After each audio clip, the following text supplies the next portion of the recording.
Fill the bathtub with water before caulking so the joint cures in the same shape it will have during normal use. When a tub is empty, the flange and surrounding materials sit in a slightly different position than when the tub is loaded with a person and water. Filling the tub simulates the operational load, so the tub flexes into its loaded shape, and the gap you are sealing is the gap that will exist during use. Use a high-quality silicone or hybrid polymer caulk rated for sanitary and bathtub use, and follow the manufacturer cure times exactly.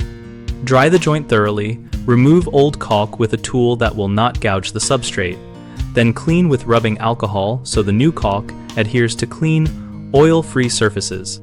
Apply a continuous bead with steady pressure and tool the joint with a wetted finger or a caulk tool to ensure full contact and a smooth profile that sheds water.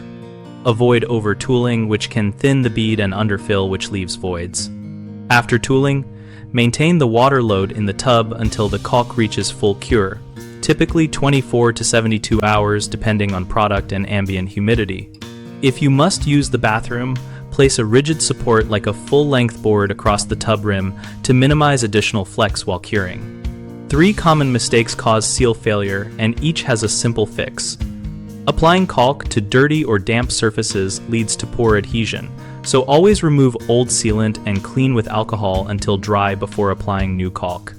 Using the wrong product or a bead that is too thin causes early splitting, so choose a product rated for tubs and lay a continuous full-size bead that matches the joint depth.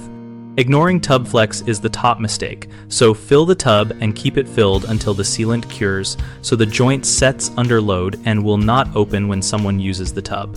BigHomeProjects.com connects homeowners with local contractors and helps contractors find work through our project listings and community discussions. We provide a discussion community so users can ask questions, share experiences, and get practical advice related to sealing, repairs, and other home projects.